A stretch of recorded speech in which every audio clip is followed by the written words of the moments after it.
Dalam nama Bapa dan Putra dan Roh Kudus. Amin.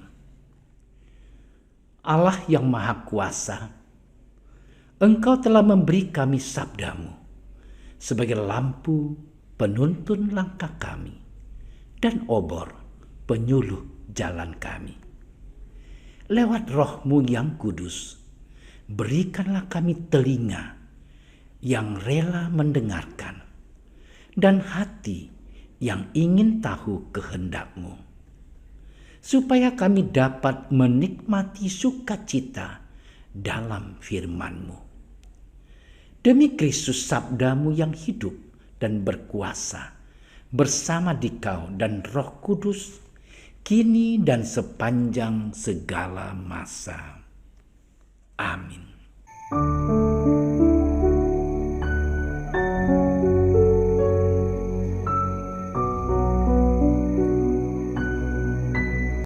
Sekali peristiwa, ketika melihat orang banyak itu, naiklah Yesus ke atas bukit, dan setelah ia duduk, datanglah murid-muridnya kepadanya.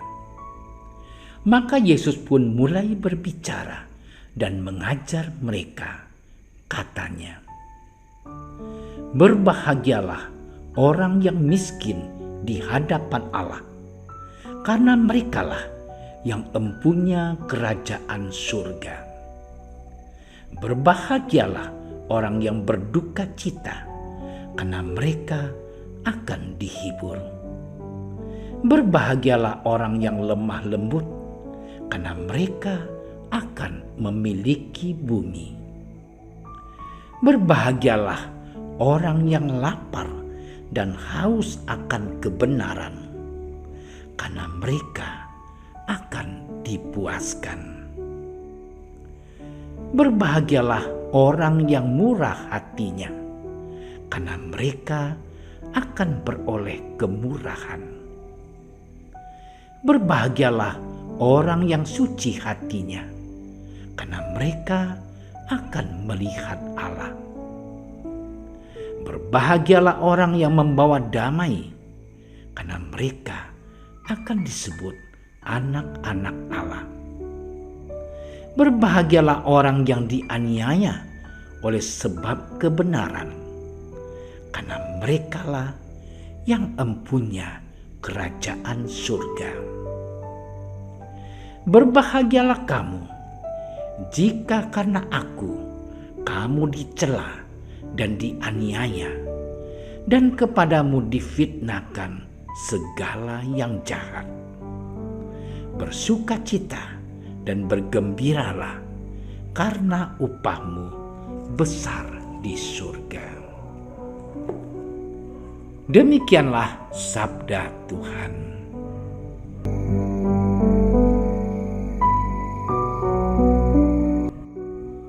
Saudara-saudariku yang terkasih di dalam Tuhan kita Yesus Kristus, pada hari ini gereja merayakan Hari Raya Semua Orang Kudus.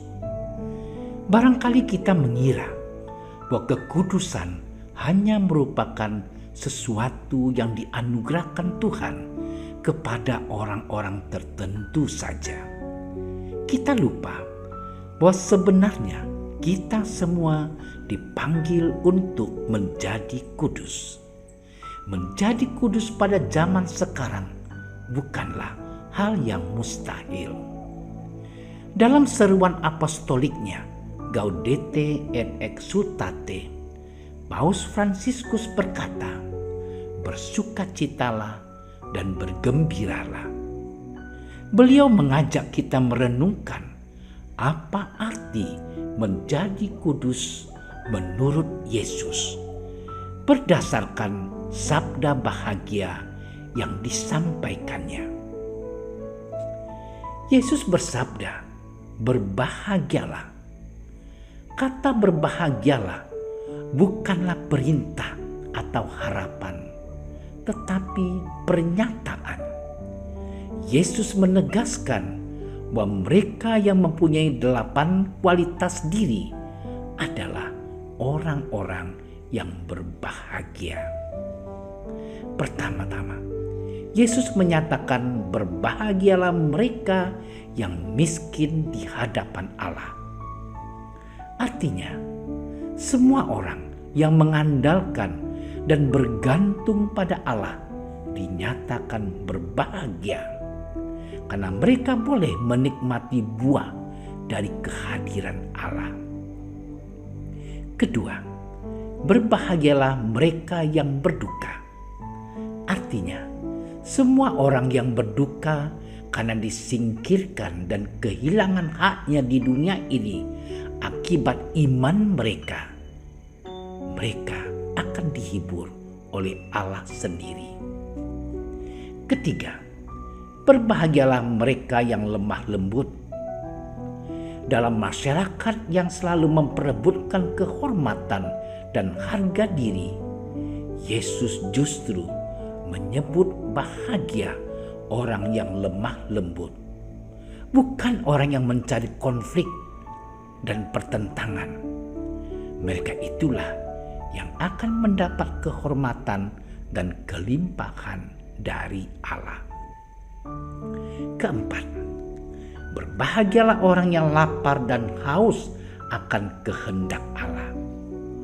Artinya, mereka yang sungguh merindukan dan mencari kehendak Allah dalam hidupnya akan berbahagia, sebab Allah pasti akan memuaskan kerinduan hati mereka. Kelima, berbahagialah mereka yang berbelas kasih.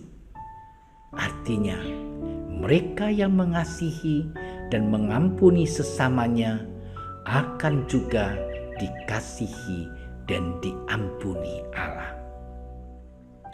Keenam, berbahagialah mereka yang suci hatinya, sebab mereka akan melihat Allah. Melihat Allah di sini artinya mengalami kehadiran dan kemuliaan Allah. Ketujuh, berbahagialah mereka yang membawa damai, yakni semua orang yang secara aktif membawa damai kepada semua orang, termasuk musuh. Mereka akan diakui sebagai anak-anak Allah di akhir zaman karena sudah berupaya menghadirkan kedamaian sejati yang hanya berasal dari Allah. Dan yang terakhir, kedelapan, berbahagialah mereka yang dianiaya karena melakukan kehendak Allah. Meski menderita, mereka berbahagia karena akan menjadi warga kerajaan Allah.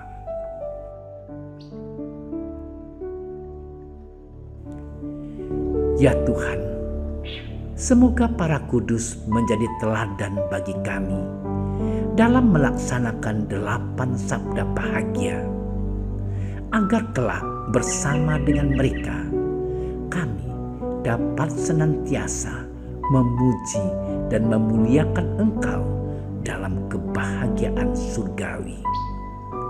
Engkaulah Tuhan dan Juru Selamat kami, kini dan sepanjang masa. Amin. Dalam nama Bapa dan Putra dan Roh Kudus. Amin. Doa Santo Yusuf. Salam penjaga Sang Penebus, suami perawan Maria yang terberkati. Kepadamu Allah mempercayakan putra tunggalnya. Kepadamu Maria menaruh kepercayaannya. Bersama denganmu Yesus menjadi manusia. O Yusuf yang terberkati, perlihatkanlah dirimu sebagai seorang bapa juga bagi kami, dan bimbinglah kami di sepanjang perjalanan hidup. Perolehkanlah bagi kami rahmat, belas kasih, dan keberanian, dan lindungilah kami dari segala yang jahat. Amin. Bapa kami yang ada di surga, dimuliakanlah namamu, datanglah kerajaan-mu, jadilah kehendak-mu di atas bumi seperti di dalam surga. Berilah kami rezeki pada hari ini, dan ampunilah kesalahan kami, seperti kami pun mengampuni yang bersalah kepada kami. Dan janganlah masukkan kami ke dalam percobaan, tetapi bebaskanlah kami dari yang jahat. Amin. Salam Maria, penuh rahmat, Tuhan sertamu. Terpujilah engkau di antara wanita, dan terpujilah buah tubuhmu Yesus. Santa Maria, Bunda Allah, doakanlah kami yang berdosa ini, sekarang dan waktu kami mati. Amin. Kemuliaan kepada Bapa dan Putra dan Roh Kudus, seperti pada permulaan, sekarang, selalu, dan sepanjang segala masa. Amin. Terima kasih sudah menyaksikan renungan hari ini. Jangan lupa like, subscribe, dan aktifkan tombol loncengnya agar Anda yang pertama mendapatkan notifikasi updatean renungan harian dari Komsos Keuskupan Padang. Dan bagikan ke sosial media agar saudara-saudara kita dapat mendengarkan dan merenungkan firman Tuhan.